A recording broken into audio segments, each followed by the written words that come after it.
Монсуудаар хэвлэлийн газраас бэлтгэдэг. За уншигч хэмээх цоо шинхэн подкастынхаа анхны дугаараар та бүхэнтэй уулзч чадаа баяртай байна. Бид нар энэхүү подкастаараа дамжуулан уран зохиолын ном, за өөр бусад салбарын шийдэлдэг шидевэр бүтээлүүдийг, за тус бүтээлүүдийг биерлсэн зохиолчдын тухай содон сонирхолтой мэдээллийг үргэлж бас уулзч явах болно.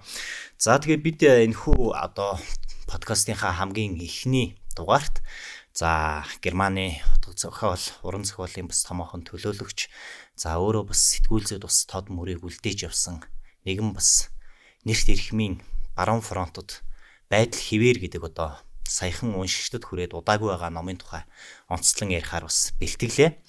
За өдгөө ер нь дэлхийд даяар бол за дайны хурц зөрчлүүд бас нэлээд байгаа. Өдгөө манай дэлхий дайнтай ч байгааг та бүхэн бас гадарлаж байгаа, мэдж байгаа болов уу? Орос, Украины дайн, за Израиль, Сирийн мөргөлдөөн, Камбож, Тайландын бас сөргөлдөөн, Хятад, Хонконгийн асуудал. За дээр нь хамгийн гол нь энэ хүн төрөлхтнийг нэлээд айдас давтуулж байгаа. За саяхан гал зогсоох хилцээр хийсэн Израилийн айран болоод Хамас бүлэглэлийн Палестины Хамас бүлэглэл хоорондын дайнч бас үргэлжилсээр байгаа. Хэдийгээр гал зогсоох хилцээр хийсэн боловч өчигдөр бас Хамас бүлэглэлд Израилийн айран Газад бас цохилт өгсөн гэдэг мэдээллүүд бас гарч эхэлсэн. Тэгэхээр ерөнхийдөө энэ дайн гэдэг зүйл хүний амьдралын туршид, хүн төрөлхтний туршид ерөнхийдөө үргэлжилсээр байгаа зүйл. Гэхдээ энэ өөрөө ямар аимшигтай, ямар хэрцгий.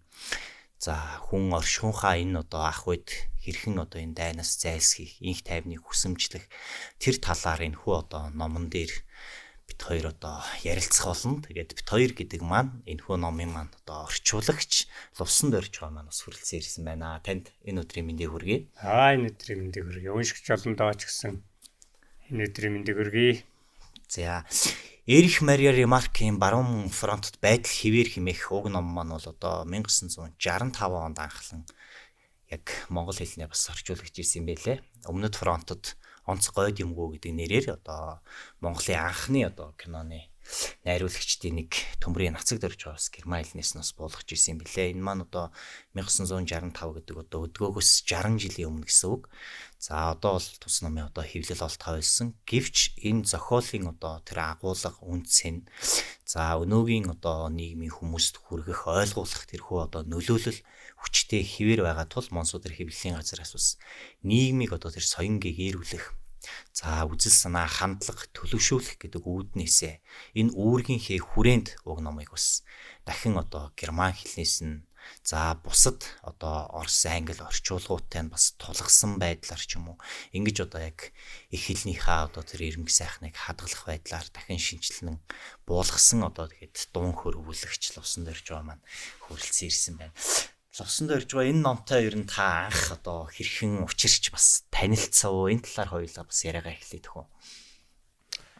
За би энэ номыг монгол хэл дээр гарсан гэж уул нэг газар харсан юм аа. Тэгээ эргээд би олоог гэсэн. Энэ нөгөө сая харин яаж 1965 онд Төмрийн Нацаг Дорж Бага Нацаг Дорж гэсэн орчуулсан юм байна. Тэрнийг би олж уншихаа хувьд бол уншаагүй. Ийм ном байд гэдгийг мэддэг, киногийн ч бас үзсэн юм байгаа. Тэгээд харин энэ Монсуудаар хэвлэлийн газраас над санал тавиад энэ номыг орчуулаач гэж. Тэгээ явах чадсан ядан нэг нухаж жагаад энэ оны 3 сард би гүйцээсэн.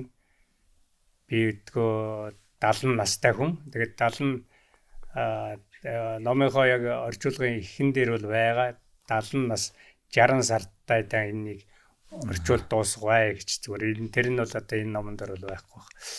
Тэгээд яг энэ номын дөрвөн бас хөтлөгч маань хэллээ. Энэ номын агуулга энэ утга санаа, энэ зохиолчийн хэлгэсэн энэ санаа ч гэсэн үн цэнэ алдаагүй. Ялангуяа өнөөгийн энэ төгшөөртэй байгаа энэ дэлхий дээр газар сайгүй ингэж дайн байлдаан болж олон хүний амь нас ямар ч утга учиргүйгээр ингэж үргэлдэж байгаа энэ сэдв бол мөнхийн сэдв юм. Нөгөө хайр дурлал гэдэг мөнхийн сэдв гэдэг шиг. Тэгэхээр энэ дайны сэдвээр ясан энэ нэг номерын энэ ном бол хэвлэгдсэн дээр үедээ их өндөр авч тэгээд хаана газар миний үнснээр бол нөгөө Библийн хэвлэгдсэн тоогоор Библийн дараа ордог ийм дэлхийн хичнээн орныг арай л 100 гаруй вахта орны хил дээр орчуулагч хэвлэгдсэн ийм ном юм билээ. Тэгэхэд яг одоо миний азар ихүү энэ хэвлийн газар бас над санал болгож тэгээ би энэний орчуулах завшаан тохиолдож ингэж монгол хэлнээ хөрвүүлж гаргаж байгаадаа баяртай байна. Ингээд уншигч олон бас хүүхд залуучууд энэ номыг уншиж дайн гэдэг одоо ямар аимшигтай юм бэ? Хүсээд байх юм биш гэсэн сайхан сургамжтай ийм ном юм болов уу гэж бодож байна. Хойч үед бол одоо хойч үе юу вэ? Ер нь хүндрэлтэн оршин байгаа энэ цаг үед дайн гэдэг үл шал утга учиргүй юм аа гэж тийм сургамж болох зохиол юм гэж би бодож байгаа юм. Тэгээ энэ ном би бас саяхан яасан 2 дугаар дэвтэр гэж байд юм байна. Тэгээ бодвол одоо энэ хэвлийн газар бас юм бодж ил байгаа. 2 дугаар дэвтэр нь гарах үгүй мэдгүй би тэрийг орчуулах юмгүй өөр хүүхд хин нэгэн жадалтай хүүхд 2 дугаар дэвтрийг орчуулж гаргаасай. Энэ номын үргэлжил гэж би бодож байна. Одоо ерөнхийдөө яг таны хэлдэг шиг дайныг гэдэг бол одоо ерөөсөө утга учиргүй зүйл юм аа гэд. За одоо бидний үеийнхэн ч тэр ялгаагүй одоо өмнөх аав ээжүүд маань ч тэр таны үеийнхэн ч ялгаагүй ерөнхийдөө нэг тийм дайн тулааны тийм нэг баатарлаг те үйлс бүтээж байгаа ч юм уу.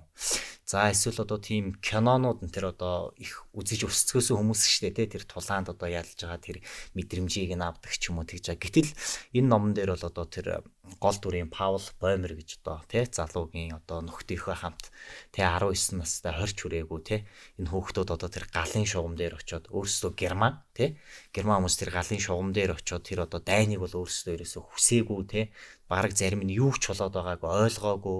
Тэгээд тэнд одоо зарим нь очиж ингээд туршлага суугаад те бусад шин цэргүүдтэй бол одоо зөвлөж байгаа гэтэл өөрсдөө бас анх эрэхтэй одоо бэлтгэдээд бас нэг ирж байгаа туршлага суугаад гэтэл юу ч мэдэхгүй хүүхдүүд тэнд ирсэн те хэрхэн яаж одоо галзуурч байгаа ухамсаргүй болж байгаа гэдээ одоо юм маш улаан аимшигтай зүйлүүд бол одоо гардаг яг фронт дээр өрнөж байгаа те гэтэл одоо тэр бүх одоо фронт дээр тэр одоо аимшигтай тэр бүгдийг туулан гарсан ч гэсэн тэр нь одоо үргэлжид ингээд тэр нэг сэтгэл зүйд нь нөлөөлөд үлдчихдэг. Тийм болохоор тэр нь одоо энэ нэг юм байдал хэвээрэл байна гэдэг бас нэг тийм гол санааг нь бас илтгэдэг маягийн бүтээл гэж санагдсан л да. Тэгэхээр ерөнхийдөө энэ дайн гэдэг зүйл маань одоо тэр хүний амьдралд одоо хэрхэн нөлөөлдөг. Одоо германчууд бол өөрсдөө одоо тэр дайныг бол одоо өдөөсөн те гитлэр одоо ингээд өдөртөн чиглүүлсэн байгаа шүү дээ.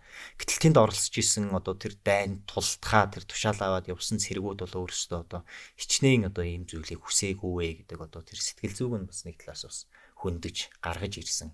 Тиймэрхүү бүтээл бас санагдсан. Тэгэхээр дайн гэдэг маань тэр хүний сэтгэл зүйд хүний амьдралд одоо бүгдийн одоо тийм дайсан те одоо бүх зүйлийг нь одоо хоосолж хогс орж ин шүү дээ. Энэ талаар нь та бас тэр дүрийнхэн сэтгэл зүйд хэрхэн ер нь хүний тэр сэтгэл зүй сэтгэхүйд хэрхэн нөлөөлж байгаа талаар нь бас. За дайны тухай канонууд ч одоо вич хүүхд тухай цагаас зөндөл үзлээ. Гэхдээ тэр үед бол нөгөө социализм байсан болохоор хөвчлэн л одоо зөвлөлтийн одоо Оросын канонууд үздэг байлээ. Тэнд бол дандаа орсууд ялал германууд ялагдаал ирнэ. Германууд гэдэг нэг арчаагүй улсууд. Орсууд бол их мундаг баатарлаг тийм л улсууд гэж гаргаж ирсэн л да. Тэгэхээр энэ номны нэг юу нь энэ үнтэрөөсөө ялагдагч гэж байхгүй. Энэ бол одоо сэтгэл зүйн зохиол гэдэг юм уу? Яагаад гэвэл зохиолч нь өөрөө бас тэр дэлхийн нэгдүгээр дайнд цэрэгт явж бас байлдаж явсан, оролцож явсан хүн. Тэгээд ялсан тал ялагдсан тал гэж байдаг бахна шүү дээ, тийм. Би бол тэгж боддог. Тийм. Ойлол ялсан тал бай, ялагдсан ч тал бай хохирол амсдаг. Тэгээд энэ зохиол яагаад ийм ихсвэрхий алдартай болвоо гэвэл яг тэр дайнд орж тэр дарийн утаа үнэрлэж байлдаж явсан хүн өөрийнхөө амьдралаас бодит амьдралаас өргөл уран сайхны аргаар цааш нь боловсруулад ингээд дөрүүд гаргаж ирэх ч юм уу ингээл яасан нэг талаас нь баргаж баримтчихгүй зохиол одоо тэр нэг ангийн өөрөө туулаад гарцсан тий зохиолч. Нэг ангийн хүүхдүүд ингээд 18 9 настай хүүхдүүд ингээд фронт явал тэгэл тэнд одоо ангуудаа буудаж үзээч гэх юм уу. Тэгжээд энэ зохиолч өөрөө тэр дайнаас амьд гарч ирээд тэгээд ахаад тэр дайнд оролцож явсан өөр фронтоор байлж исэн ч гэдэг юм уу. Манертай цуг байгууч тэр улсуудаас бас юм материал цуглуулад ингээд өөрийн бод амьдрал дээр тулгуурлаад энийг яс учраас тэр фронт гэдэг дээр тэр юу яг болдгийм бэ? Зөвхөн нэг буудалцаад авах ш. Тэр хүний сэтгэл зүйд юу яаж нөлөөлж гин үү?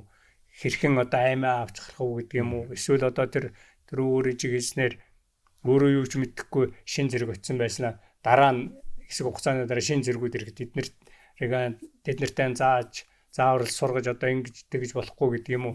Ингээд өргөлөл тэр амьдрал дундаа шууд тэр хичээлийн танхимд зааж исэн одоо тэр газар зүйн багш эднэргээд тэр кантор гэдэг нэг сөргөө багш гарч байгаа. Тэрний зааж исэн шал ондоо юм. Энэ дайн гэдэг бол амьдрал дээр шал ондоо юм. Гэдэг юмыг ухамсарж авч байгаа. Тэгээд тэнд одоо тэр нөхөрлөл тэр найз нөхдөд хоорондоо нөхөрлөл биенийхээ аймыг аврах гэдэг юм уу. Син шидийн юм л гарч байгаа л да. Энэ хүний амьдрал зүгээр бусад тэр дайны тухай зохиолуудаар бол одоо нэг талчхам ялаал урагшлал нөгөө тал нь ялагдаач гэдэг юм нэг тиймэрхүү юм яа нөхөс яг жинхэнэ цэрэг хүн тэр дайны талбар дээр юу бодож юу харж юу хийдэг вэ гэдгийг нэрвчиж детальчилж гаргасан зохиол юм уу гэж би бодож байгаа. Нэг ийм зүйл байсан. Одоо энэ зохиолын ер нь уушхад тэр нэг агуулга те одоо тэр бас өгөх гэсэн нэг санаа. Одоо чинь энэ Паул Бомер болоод одоо энэ дайтж байгаа герман одоо цэргүүд маань байна те гол дүрийн одоо. Гэтэл энэ цэргүүд тэр дайсантай яг тулгараад те бас нөгөө харцын ажаад нэг юм сахалтай те Франц цэргийн харц ажаад гайхал юу илээ гэж эргэлзээл те тэрийг хөөрхий яах вүлээ гэж эргэлзэнгүүт нөгөөх нь ингээ буурууга гарна ингээ явж байгаа штэ дөхөх үед нь л одоо буудаад шууд буудаж эхлээл алаад тэгэл араас нь жадлал те нөөц мүцийг нь одоо бүгдийг нь уйдах юм байнга үлсдэг эднэр хөрхий те зүсэм талах те цустай талах байсан ч тэр хэрчмийг нь хэрчиж хаяал нөгөө тийм идчихнэ гэдэг. Одоо ерөөсө тоохооч хэлсэн тэрийгэ тэгэнгүүтээ хамгийн гол нь бид нар ямар амар зэрлэг болж байна гэдгийг анзаардаг.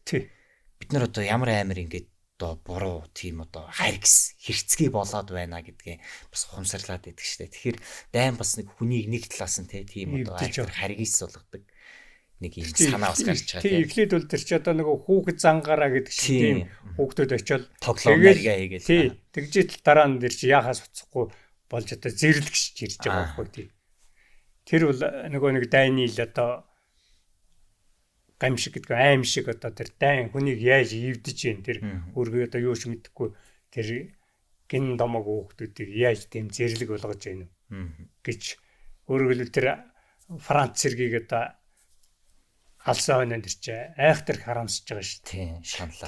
Тэгтэл хэрвээ тэр алаагүй байсан бол тэр нөхөр манерыг ална шүү. Одоо тэгэхээр дайн гэдэг үл ерөөсөө тийм л юм. Гэхдээ нөгөө нэгийг алвал 8-2-ыг алвал хожоо гэдэг шиг биш. Дайн бол өөрөө ирэхгүй л одоо амьд гарах. Амиа авч гарах. Тэр юуг бол одоо нөгөө хүчээр л тусан цаг тий одоо хүнд хүчээр толгож байгаа. За чи энийг алахгүй бол наадах чинь чамайг ална гэдэг үгнээс. Хэдийгээр эсрэг хоёр фронтын нөхөр уулзлаач тэр хоёр урд нь биенийгээ лайлахгүй, биендээ ус онцон байхгүй. Тийм болсод адилхан залуу хүн жугаа зүгээр насаар ахмад ч юм байгаа гэтэл тэгжил яадаг дайн гэдэг бол өөрөө нэг зэрлэгшүүлдэг. Хүн чанарыг алдуулдаг. Хайрлаж инэрх тийм өрөвч сэтгэлийн үгүй хийдэг. Өөрөөр энэ зохиол дээр нөгөө бүхэл бүтэн хэдийгээр нөгөө дэсрэг бөмбөг юунаас амьд минь үлдсэн ч гэлээсэн нэг генерацийг ингэ сүрүүлсэн юм а гэж хамгийн ихнийх нь бараг л оршилтоор байж байгаа шүү дээ. Тэгэхээр энэ бол хүсэх юм биш л дээ. Тэгэд нөгөө нэг дайныхаа одоо энэ тэнд нь бөмбөг тесрэл дээгүүр нь одоо ингээд сум өндөр те шаагж яхад нөгөө одоо яах вэ нөгөө нуувчандаа нуугдсан нэг хөзөр тоглолт юм уу гэд те бас нэг тийм хэсгүүд гардаг. Тэгэхээр энэ маань нөгөө нэг өөр нөгөө нэг юм хийхгүй олдохгүй уйдсандаа ч гэдэг юм уу эсвэл нөгөө нэг тэр гадаа болж байгаа тэр нөгөө харгислаас бас сатаарах гэж оролдлого хийгээд тэгээ тэрэндээ бүтлгүүж байгаа бас тийм хүний сэтгэхүйн дөрөв зан чанар үйлдэлүүдийг бас харуулж ах шиг байна тий. Тэр чинь бол одоо яг одоо нэг талаас зүгээр нэг өнгөцгөө харуул юу гэдэг одоо бараг л нэг хэдэн уйдсан нөхөд тийм нэг хүзэр тоглох гэж байгаа даа. Өөрсдөө тэр бодол гэдэг юм уу тэр юунаас салах өөргөл тэрнээс нэг жаахан сатаарч ангиж түр амсгих сэтгэл санаагаа нэг тайвшруулах л. Тэрээс одоо нүдэн дээр яргалдаг гэдэг юм уу тэр үхэж өргөж байгаа буудуулж байгаа ч юм уу тэр улсууд харагдаад болохгүй сэтгэл санаагаа дэрнээс чөлөөлөх гэсэн л юу юм уу гэж би тэгж ойлгож байгаа. Та ер нь энэ зохиолыг анх одоо уншиж танилцахаасаа өмнө бас дайны талаар хэрхэн бодолтой байдаг байсан. За энийг одоо ингээд та дун хөрвүүлнэ гэдэг маань те энэ зохиолын одоо дотуур нь ороод гарна. Тэгээд хоёр хэлний дунд бас ингэж сэлгэж явна те энэ бол бас маш хөдөлмөр шаардсан ажил. Тэгэхээр та энийг ингэж нэвт одоо энэ зохиолын дотуур нь ороод гарсан хүний хувьд өмнө нь ямар бодолтой одоо энийг уншаад бас юу бодов одоо дараа нь ямар бас мэдрэмж авав. Ер нь дайны одоо maaхан ч одоо дэлхийн 2 дугаар дайны төгсгөл бас ялчгүй оролцсон те ийм түүхтэй үндэстэн штэ. Тэгэхээр тэр дайны бас нөлөө тэгээ бас таны баг балчир насанд ч юм уу мэдрэгдэжсэн тусч исэн тийм зүйл бий юу? За вич хөттэйгээ 10 жилийг төгссөд тэгээ Германд ч сургууль сурсан хүн байгаа юм. Гэхдээ одоо зүгээр хотын хүүхдүүд ямар байсан гэдэг хөдөөж бид нэр хүүхд байхдаа нэг бас нэг байл тоглоно гэдэг юм байлаа. Эднэр чи тэгээд бууш идэм гэж байх зүгээр нэг моддоор ч юм уу нэг төмрөөр нэг буурах юм дуурайлгаж игээл тэгэл хоёр талд бас л хаанаас анч одоо тэр нэг тэгж дайн гэж юмыг одоо дуулж мэдэж тэгж тоглодогч болсон юм. Бодвол тэр нэг үзчихсэн канонуудаас л болсон баг. Тэгээ хоёр тал нэг нь манай тал нэг нь дайсны тал гээд. Тэгэхэд одоо бодоход сонирн байсан. Дайсны тал болох хүн ерөөсөө олддоггүй. Төмөр нь манай тал болох гээд. Тэгэл нэг хүчээр нэг хэдийн юмыг л дайсны тал болгож. Тэгээд бид нэр дандаа тэрнийг алж өржил тэгэл ялдаг л маягийн тийм тэг тоглодог гэсэн. Тэгээд Германд очиод би бас дэлгүүрүүдээр орж тэр оюутан байхдаа сонирхож ирсэн. Тэгээ хүүхдийн тоглоомын дэлгүүрт ясч чинь нөгөө бууш идэм танк маг онгоц монгоц тийм юмнууд бас л ялгаагүй хүүхдийн дэлгүүрт байдаг л байсан. Биднэрт бол тийм танк манк нь олдохгүй. Тэгэхээр би зүгээр тэр тухайн үедээ бодож ирсэн. За энэ хаа газрын хүүхдүүд бас л ялгаагүй л байлдад тоглох дуртай л байдаг юм байна. Тэгээд энэ ингээд тоглоом болгож хийдэг юм байна гэж тэгж хүүхд байхдаа бодож ирсэн. Тэгж тэр бол одоо ер нь хөтөө гадаа гэлгүй Монгол Герман гэлгүй тэр хүүхд. Тэгтээ тэр хүүхэд ахын байл тоглоно гэдэг бол яг одоо нэг нь ялал нэг нь ялагдал нэг тэгсгийгэл дуусж байгаа. Тэгтээ тэр хооронд одоо тэр энэ номон дээр гардаг шиг одоо тэгээ цуснаас жон гойжуулаач гэдэг юм уу дарчлаач гэдэг юм тийм байхгүй. Зүгээр л нэг тэгж бодлоо одоо хий буудж байгаа дөрөв зүйл нэг нь унж ирэл ингэж тоглож ирсэн. Зүгээр яг энэ номыг уншиж үзэхээр бид нар ч одоо ямар тэнэг байсан юм бэ одоо тэгж би энийг аалж чадд тоглох. Энэ бол тоглоом биш юм бэ. Энэ бол үнэхээр шоглоом юм бэ. Ингэж жинкнээсээ байлд нэг үйл. Ямар аимшигтай юм бэ гэдэг сэтгэхөө төрсөн л дөө. Энэ бол би бас бүр тэр Кемерих гэдэг одоо Франц Кемерих гэдэг нэг баатар байгаа. Тэр зайлвал хөлн шархтаа тэгээ хөлөнд хайруулад тэгээд зөвлөлд нь нас орж байгаа. Тэгээд тэрний тэр нас барахын өмнөх байдлыг энд бол аимшигтай нарийн детальч бичсэн байгаа. Тэр хүний царай ямар вэ? Одоо нүүр амнаас нэгтэл аманд нь зөвхөн шүднээс өөр юм үлдсэнгөө турж хизээд нүд нь бүр цаашгаа ширгээд орцсон. Хоёр энэ одоо шанааных нь ясан гээд наашгаа түрээд одоо ингээ гоцоогоо гараад ирсэн байна нэр гэл. Тэгэхээр би тэгээ одоо үхлийн өмнө одоо ингээ тэгээ тэр найз нь бодоол энэ одоо ингээ газар булагдахад тэр хумс нь одоо ингээ бүргэл нөгөө модны үндэс шиг ингээ ургаа тэр гад булшин дотроо ингээ яах нь эднэр тэгээд надад аимшигтай санагцаа одоо үхэл гэдэг бол ингэдэг юм байна. Үхэхийн өмнө хүн яаж тарчилж яах вэ? Тэр нөхрөө одоо сэтгэл зүйн унгахгүй гэж чи одоо удахгүй тэр гэж тэр найзаан тайвшруулж байгаа. Тэр одоо тэгээд бид бодчихсан гэдэг бол бас үхэл гэдэг бол ганцхан дайн шархтаа ч ер нь хүн үхэлтэй тулгархаар ямар аимшигтэй юм. Тэр үхлийн өмнөх мөч гэдэг юм бол наач их Сөрхөл маань өөрөө л бас тэр одоо Кемарх нөгөө найзынхаа үхлээр бас эхэлж байгаа шүү дээ тийм эмнэлэгчдийн ерөнхий үйл явдал нь бол тэгээ тэрнийхээ нөгөө гутлаа төгсгөлт нь одоо өөрөө баг үхэх юм ээ тийм гутлаа нөгөө маа найз тэр найз нуул нь авах санаатай байсан тэгээд хэлж чаддгүй тэгээ сүүлд нь бол тэр найз өөрөө тэрийг мэдэрсэн нөгөө Кемарх нь үхэхээ тийм Мейлер тавиачаад өгчөөрэй гэдэг тиймэрхүү зүйл бас гардаг тий. За хоёлаа Эрих Марио Ремарк гэж зохиолчийнхаа тухай ярил. Энэ ном маань өөрөө за германчууд бас хоригдж исэн бүтээл тий 20-тэй. За тэгээ ерөнхийдөө германчууд бол бас маш олон ном бас түүхэндээ бас шатаасан маань зааныгаа бас нэлээд шатаасан юм олсод байгаа. Тэр одоо ном шатааж ирсэн өдрөө сүлт нь өөрөөсөө үндэсний номын баяр болгож одоо өөрчилсөн тий. Тэгэхээр одоо энэ зохиолч маань бас өөрөө хилмигдэж бас энэ зохиол бичснийхаа төлөө бас их орноосоо бас гарах одоо тийм шаардлагатай болсон. Одоо өөрийнх нь амьдралын намтар хүртлээс тийм хувь хүний одоо дотоод те маш одоо гашуун бас тийм юу те одоо их орноосоо одоо зүхтахтаа тулна гэхээр одоо бас л энэ ч одоо дайнил нэг хэлбэр штэ те. Тэгээ энэ талаар бас та ярил одоо Гитлер хөөж исэн гэдэг юм билээ бас те. Тийм яг Гитлер ч одоо олон хүний ном шатаасан л да нэг хин Дэмдэ зүрэнгүй нэг хэлс өгөөд гэж нөгөө Берлин, Бээжин хоёрт ном шатаадаг байсан. Одоо Улаанбаатарт ном шатаадаг болж гэж нэг шог өгөөд. Тэр ном шатаасан Берлин тэр юу нь болохоор энэ Гитлерийн үед Томас Манн тэр хайнагаараа шатаагаагүй. Хайна яагаад үлдсэн гэхээр хайныгийн номыг шатаавал нөгөө ард түмэн босох гээд байдаг.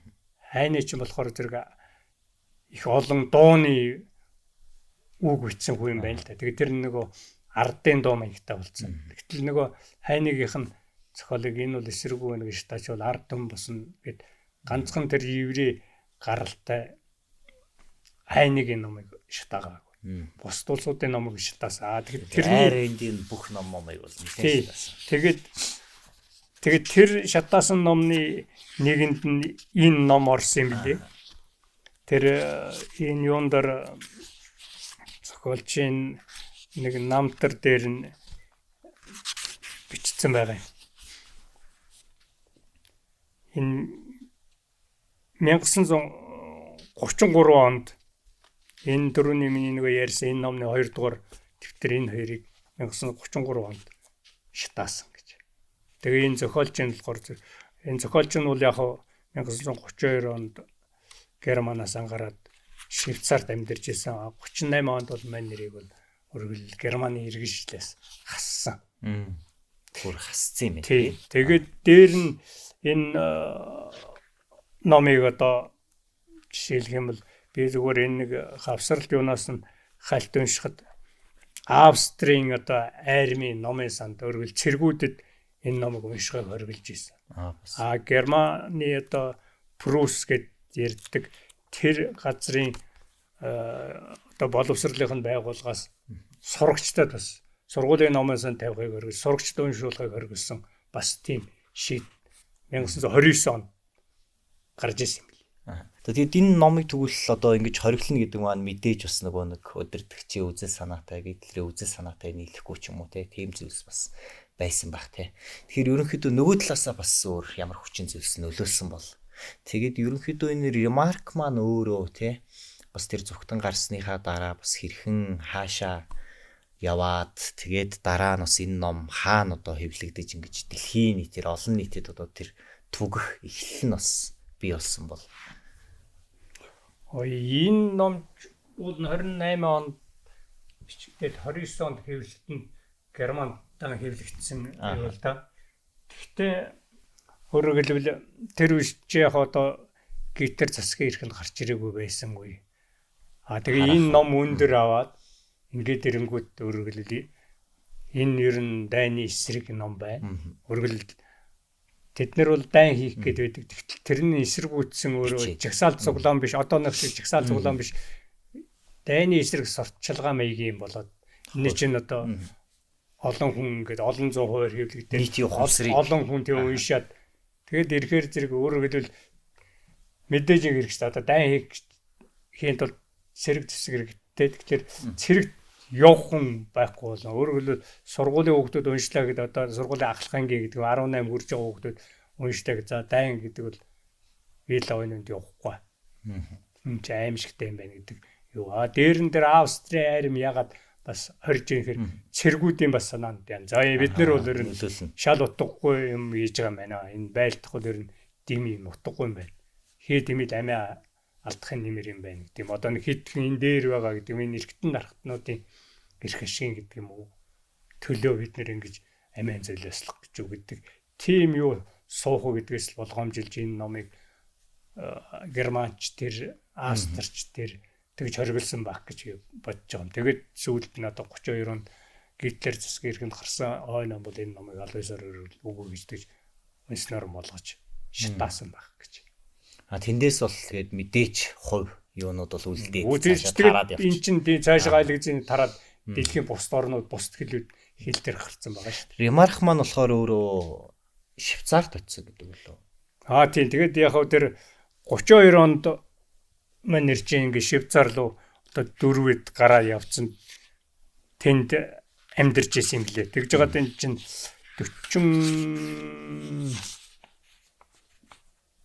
41 оноос Америкт амьдар тентгийн иргэн болсон. Гэхдээ юу 70 онд манер Америкаас буцаж ирээд тэр анх Швейцарт амьдарч исэн тэр готтоо нас урсан. Энэ чинь нөгөө 1898 онд төрсөн хүн шүү дээ. Тэгээ хамгийн гол энэ номын одоо юу гэдэг одоо олон уншигчийг байлдан дагуулж ингэж дэлхийд алдартай болсон юу нэхэр манер дайныг өөр хэлбэл фронт дээр яг бичлэн өөр буу зэвсэг барьж байлдаж явсан. Тэр дайны гайхамшиг аюумшиг гэдэг имийг тэр хүнд өрхийг амьд үлдэхин төлөө хэрхэн тэмцэх юу өөрөө бээрэн туулцсан учраас тийм үнэмшилтэй тийм гоё гаргаж чадсан байгаа хгүй. Тэгээд дээр нь манер энийг уран сайхны аргаар одоо юу гэдгийг нэмж боловсруулаад уран зохиолын хилээр буулгасан. Тэгээд ингээд нэг хүний зүгээр нэг хувийн намтар биш. Тэгтээ баримтд ийм зохиол болгож яасан учраас олон өмнөд их таашаагдчих. Ингээд нэр алдарт гарсан зохиол гэж би бод. Таны хэлдгээр нөө хүн төрөлхтний мөнхийн асуудлыг тийм мөнхийн асуудал шүү дээ. Одоо энэ сайн талын асуудал биш л дээ. Хайр дурлал одоо сайн талын мөнхийн сэдв байвч нөгөө талд муу талын мөнхийн сэдв бол энэ дайн байлдаан энэ бие нэг одоо зөрчил тэмцэл. Тийм зөрчил тэмцэл одоо ялахгүй юмнаас одоо цус гаргаагүй гэсэн л одоо ингээл за нөгөө сэдвээс айлын явьчвал манай улсын дотор ч гэсэн одоо улс төр ямар зөрчил байна вэ? Тэр шиг одоо энэ дайн байлдаан гэдэг бол хүсэж байх юм биш. Энэ номын нэр бас өөрөө их сонирхолтой. Баруун фронтод байдал хэвээргээд.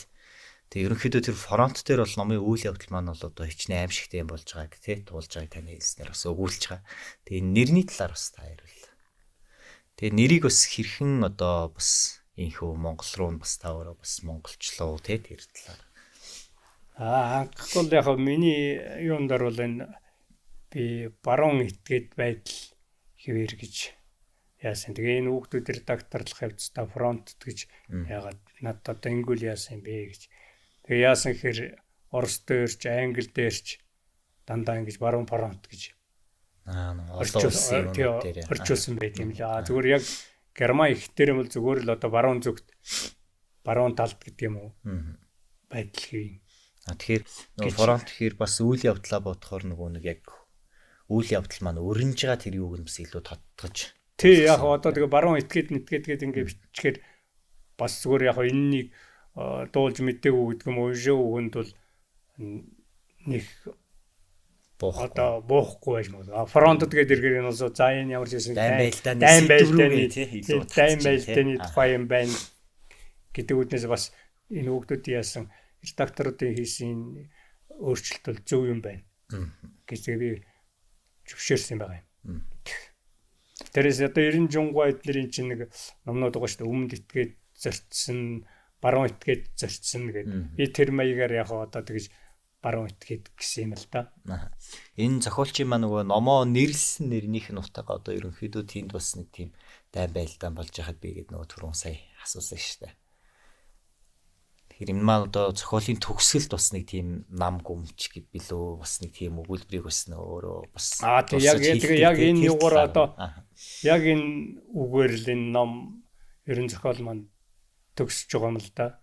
Зохиолын гол баатар фронт дээр ингээд 18 онд ингээд насвараад тэгээд тэр өдрийн тухай одоо тэр фронтын ерөнхий командл гэдэг юм уу тэр юу тайландан энэ өдөр өөрөөр фронт дээр баруун фронт дээр одоо байдал ингээд амар жимэр байдал хэвэн байлаа гэж тэр фронтын штабын одоо тэмдэглэлтэй бичсэн гэж. Ерөнхийдөө бас нэг жоохон нууж гин үү.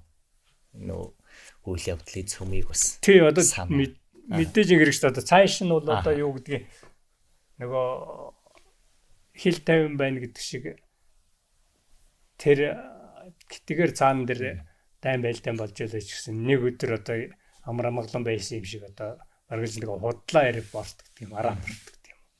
Тим маягаар өнгөлн далтлах гэдэг юм уу. Тим маягаар яасан болов гэтэл цаана одоо зохиолын гол баатар маань тэр өдөр нас бараад тэгээд төрүүлгээ хараад нас орсон байсан гэсэн. Тэгээд дээш нь харуулсан чинь их амар амгалан ингэл ёстой юм шиг Өргөл тэр хүн өмнө яаж зовж шаналж яаж сэтгэл амар амгаланг олсон. Одоо манайхны нэг урхан шишнийг л яриад гэж амар амгаланг олсон аятай амьдралсан. Тийм сайхан царай төрхтэй тэгээ нас орсон байсан гэж төгсөж байгаа. Энэ зохиол дээр бас нэг хүндсэн маш одоо тийм том бас санаа үзэл тий байгаа. Ерөнхийдөө хүн төрөлхтөн бас ийм иргэний одоо хүмүүнлэг инэрэнгүй нийгмийг одоо бүтээн байгуулна гэж одоо энэ суурин иргэншил те энэ бүх зүйл дээр одоо тэгж ханддаг те нүүб гэж одоо олон улсын хүний эрхийн байгуулагч би тэгээд одоо энэ орчин үеийн хүүхдүүд ч юм уу бид нар ч гэсэн өөрсдөө өөр хүүхдүүдтэй ч тэр хүнлэг сайхан сэтгэлийг альва ямиг одоо бусдыг хайрлахыг аль болгоны төрөнд буруутгаад хүний амьдралыг тал талаас нь шүүгээд байхгүй те ингээд дүгнэх ярилцах боломжийг ингээд аль болох тийм ирээдүй хайрлах одоо юм сэтгэл зүг үлдэхийг чухалчилдаг. Тэгээ энэ армоны гол дүрд байгаа тэр 20 настай одоо 18 19 настай цэргүүд маань бас өөрсдөө тий тухайн үедээ ингээд бас бүхнийг хайрлах одоо тийм шалтгаантай байсан боловч бүх юм эсэргээрээ болсон. Тэгээ энэ тухайн нэг юм өгүүлбэр байгаа юм л та. Дайн биднийг үнэндээ золионтол гаргасан. Түүний зөв бидний залуунаас өнгөрсөн. Бид дэлхийг байлдан дагуулахыг хизээч хүсэж байсангүй. Бид бол зүгтгсад. Бид өөрсдөөсөө өөрсдийн амьдралаас дайчин зүгтэж байна. Бид 18-тайдаа дэлхийг амьдралыг хайрлаж эхэлсэн ч түүн рүүгээ буу шагаах шаардлага тулгарсан. Надад ч их гоё үг л дээ. То юу гэдэг юм дээ. Тэр хүүхдүүд тийм сайхан дэврүүн, тийм гин цайлган өөрөвч тийм сэтгэлтэй байтал дайн энэ хүүхдүүдийг өргөлөл нөгөө аратан болгож өшөө хорсл одоо өшөнзөн сандаг болгож гимгүү нэгнийхээ одоо хэдийгээр эсрэг тал гэж байгаа бол гимгүү нэгнийхээ өдөөс буу шагааж ийм л хүмүүжлд оруулж байгаа. Тэр 18 настай сургуулийн хүүхэд байхдаа тэд хичнээн гоё дэврүүн тийм хүсэл мөрөөдөлтэй байв. Дайны гамшиг гэдэг чинь тэгээд ийм л хортой. Өөрөө тэгээ энэ нэг хиний нэг кино байдаг шүү дээ. Нэг Америкийн нэг Forrest Gump л. Тэр нөхөрч одоо нэг зэрэгээс жирчэл тэр салах гэж одоо яаж тарчилж байна. Үлдсэн хүн тэгэхээр яг өгсөн нэг нь одоо тэгээд алагдаад дууслаа гэсэн амьд үлдчихэж байгаа тэр хүн бүх насаараа л шаналж байгаа шүү дээ. Сэтгүүд гаднаас нь харахад одоо яг зүгээр юм шиг боловч тэр эргээд тэр хүнийхээ нийгэм дотор яаж одоо хүн хэвээрээ үлдэж яаж одоо бусдаагаа тэр орчинтойгоо дараа одоо тэр инг 50 цагт амьдрах уу гэдэг чинь тэр хүний дотор бол аимшигэл юм явж байгаа ш. Мөнгөд энд нь юм хар тол үлдсэн. Одоо тэр нь яг одоо манай орон ч хэлдэг улс үндэстэн болгонд л байдаг тий одоо дайн болвол одоо эх орноо их нутгаа хайртай хүмүүсээ хамгаална одоо тэрийг тийм баатарлагаар хүлээж авдаг ч юм уу тийм зүйл байдаг тий. Гэтэл яг үнэндээ одоо ямар байдалд хүрэгдэг тий ямар утга учиргүй хоосон гэдгийг одоо та түрүүн бас ярьж байна тий. Тэгээ тэрийг одоо аль одоо дүрийнхээ ч юм уу одоо тэр баатруудын сэтгэл зүгээр одоо илэрхийлсэн боловч тий аль төр дээр нь бас илүү тод илүү сонирхолтойгоор бас илрэн гарч байгаа бол та бас тэр талаар ерөнхийдөө энэ нармоны тэр өгүүлэмжийн тойролцсон асуудал дээр нь бас ярил. За тэгэхээр тэр гол баатрын лугаар нэгэнд энэ зохиолч нөгөө би гэдэг баатраар одоо яаж төлөөлж дандаа явж байгаа учраас тэр би гэдэг одоо нэгдүгээр бие тийм одоо Паул Баймер энэ нөхрийн л одоо голчлын юмуд гарч байгаа да тэр сэтгэл санааны өөрчлөлт одоо бусдын тухай бодож байгаа эсвэл бус нөхд нь одоо өөрт нь яаж хандж гэнэ гэдэг юм уу тэр сэтгэл санааны өөрчлөлт тэгээ одоо шинэ найз нөхөдтэй одоо тэр чинь тэр нөгөө Фрисланд гэж ярьдаг та зүүн Фрисланд гэдэг тэр юунаас ирсэн одоо тэр хүлэр малтагч гэж ил байна. Наан одоо Силесерч гэж ил байна. Ингээл шидэл одоо бас тэднээс арай ахмад өөрөглөл тийм боловсрол эзэмссэн ажил хийж исэн улсууд байгаа. Арай ахмад настай. Тэднэрээс яг хэрхэн юм суралцж जैन. Тэднэр нь тэр 10 хэдтэй дөнгөж сургуулийн ширээнээс фронтоор зөвгдүүд хэрхэн нөлөөлж юу заа сургаж जैन эднэр гэл зөндөл юм байгаа л да. Гэхдээ манерийн юу нь болохоор тэр би удахтаа хэдийгээр дайн одоо манай гол баатрын сэтгэл санаанд нөлөөлсөн ч эцсийн манер бол одоо тэр нөгөө хүмүүнлэг юугаа алдаагүй. Тэр хамгийн сүүлд одоо тэр ахлагч нь гэдэг 40 гаруй настай тэр Качинский гэж нөхөр байгаа. Тэрнийг хамгийн сүүлд одоо үүрэл тэр имдэг тавчирч яаж байгаа шүү дээ. Гэхдээ тэр нь аль хэдийн манерыг үүрч явах тэр замд нас орсон байсан. Тэр бол манерийн багш нь байсан. Ер нь тэр бол одоо би энэ болохоор бүлэг гэж яс энэ хүүхдүүд би одоо энэ яг юугаа бас хараагүй болохоор миний юугаар бол бүлэг гэж яаж байгаа. Энд сүүлд нь би өчигдөр хүртэл бодож байхдаа тасаг зэрэг байсан юм болов. Уггүй салаа. Одоо тасгийн дарга тэр нөгөө нэг аимшиг хэмэлж тос байсан. Тэгээд дахиад тэр дотор нь тэр Качинский нэг 10 зэрэг байна уу ахалдаг өргөлөл бүлгийн ахлагч гэдэг байгаа. Тэр хүн бол нөгөө 6 дахь метр хүйтэй нөхөр гэж манер хэцүү байгаа. Тэр бол одоо хаана сум тусах уу, хаана аюулгүй, хаана хорогдох уу. Тэгэл иж жоох юм яаж улгай гэж олцолж авах уу нэргэл талах малах барай уучрал нь ороод ирдэ шүү дээ тий. Сошин дөнгөж нөгөө юунаас гаргасан халуун далах авчирж байгаа шүү. Тэр чинь тийм юунууд хүртэл тэрээс асар их юм сурж байгаа нэр бол. Тэгэхээр өөрөөр бас тэр дайн байлдаанд орж явсан ч гэсэн амьдрах ухааныг бас давхар тэндээс яаж одоо овжийн сэргэлэн байх уу гэдэг юм уу. Тэгэхдээ хулгай хийх биш. Хүнийг одоо дээрэмдэх биш. Тэр чинь нөгөө тэднэрийн дээр очисон хотойгон чинь нөгөө дөрвөд явцсан байгаа шүү. Тэгээд тэр айлуудаар ороод тэндээс одоо иж жоох юм эднэр олж ирж байгаа юмнууд эднэр чинь бид нэр одоо ингээд өөхөх үү бид нэр одоо эндээс бол амьд харьж чадахгүй хаа гэвч яг ингээд тулсан үедээ бол амьдрал тэмцээл байгаа шүү дээ тэр дөрүүд тий. Гэтэ хизээч тэгж яг тэр нөгөө ярилцлага дайны тухай ярилцлагандар бол одоо бид нэр бол дууссан гэж зарим нь готарж байгаа ч гэсэн ихэнх нь бол өөдрөг үзэлтэй байгаа. Тэгээд одоо хэрвээ ингээд амар амгалан тогтоод дайн дуусаад инг 50 цаг ирвэл одоо тэр өвгөн шугамтай шаан гэдэг юм ингээд янз бүрийн их өөдрөг юмнууд бодож байгаа шүү дээ. Одоо би эхнэр дээрээ очино, гэртээ очино, юу юу хийх үү? 7 хоног 14 хоног орноосоо босохгүй их мэтлэг дээр зорилгоудаа ярьдаг тий. Асуулт асуудаг.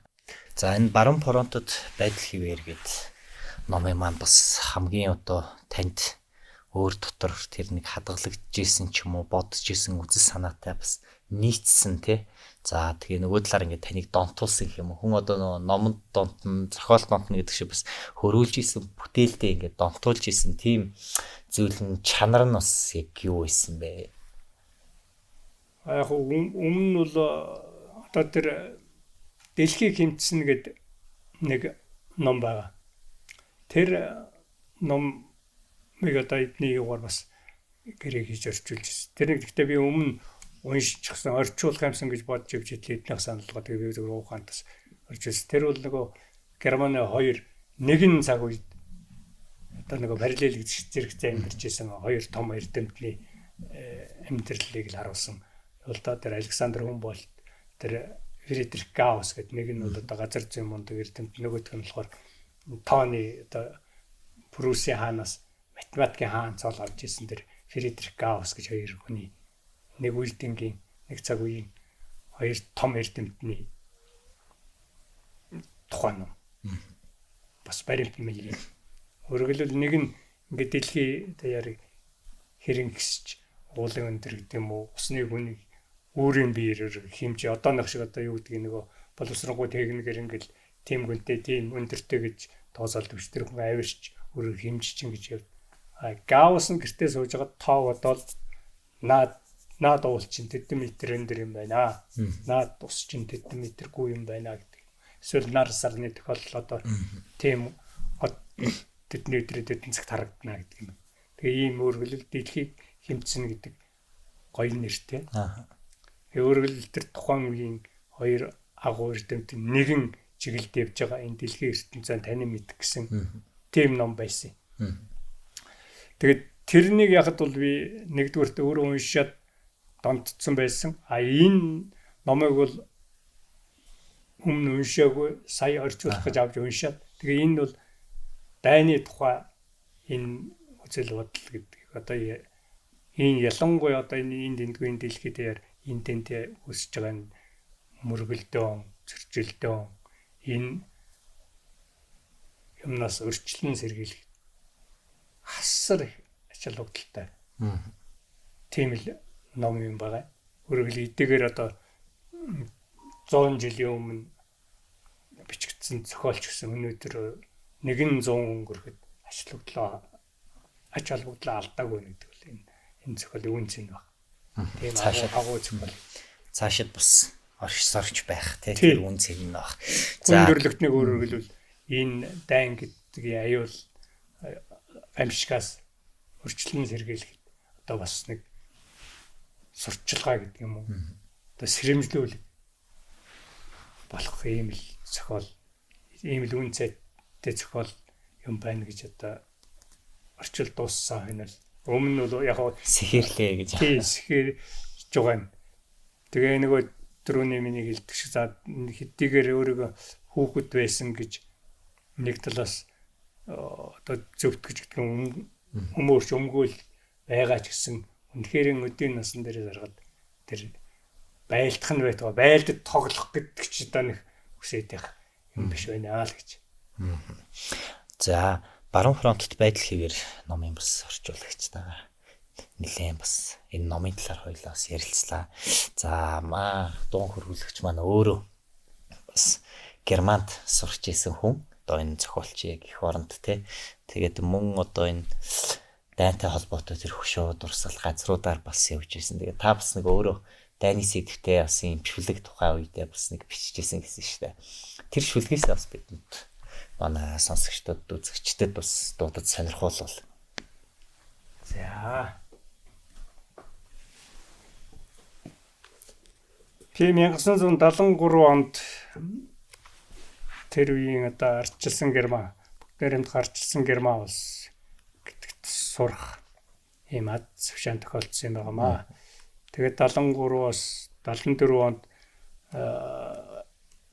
Лейпциг хотод хэлний бэлтгэлд сурж ирсэн юм. Тэгээ бид нарыг өвөл одоо Берлийн ойролцоо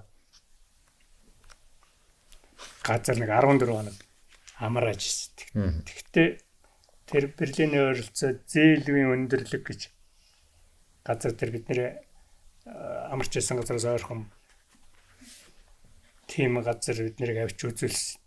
Тэнд нь болохоор нэг Берлийн төлөө мундаг тулдаан болж олон мянган сэргэм нас сүйдсэн гэдэг тэр Буронтын штаб байрлаж исэн тэр газар доорх байр эднэр гэл юм зөндөө үзүүлсэн. Тэгээд тэрнийг үзэж явж байхдаа би нэг шүлэг тэрэлсэн ухаантай. Тэрнийг тэгээ би нэг өөрийнхөө дурсамж номонд оруулсан байсан. Тэрнийг уншиж өгье доо. 74 оны 1 сарын 31-нд зээлвэн өндөрлөг дээр бичсэн юм байна. Дайныг би үзээгүй ч дайныг би хүсээгүй. Дайн гэдэг аюултай гэж, дайн гэдэг гамшигтай гэж, дайныг туулсан хүнээс дайны тухай дуулсан юм аа. Дархан ялдаар алдраанд урсгасан дайчин ирсэн булшин сөгдөхөө. Дайсан гэдэг үзэгдэх шиг болов. Дайраг хөхөр үнэртэх шиг болов. 30 мянган ээжийн үрсэнд гутамшигтайгаар биш гавьяатгаар амиргчээ. Аратан гитлерийн үүрний дэргэд асгарах сум сүрэн тулджээ. Амгалан инкийн төлөө тэгээд амиа хайрлгүй зориулсан ачээ. Үзээгүй юмаа үзхийг хүн хүсдэг гэлээч хөрийн дайныг бид хизээж хүсэхгүй. Үлгий болсон дэлхийн минь амгалан байг өрх гэр элэг хүтэн жаргаж байгээ гэж бичижсэн байна. Тэгээд энэ яг 18 настай ингэж дайны тухай тэгж тэр дайм дулдаан болсон газрыг үзээд ийм юм санаанд над орж исэн байхад 18 настай өөрөөр цэрэгт яваад тэр дайны одоо фронт дээр байлж исэн хүний сэтгэл бол ямар байсан бол гэж одоо зүгээр ингэж бодож байна. Би зүгээр дайм болоод өнгөрсөн газар үзчихэд нэг миний санаанд нэг юм орж яхад. За ингээд өнөөдөр бас уншигч подкастын маань эхний дугаарт бидний урилгыг авч хүрэлцэн ирж оролцсон Лувсан дөрж одоо бас маш их баярлалаа.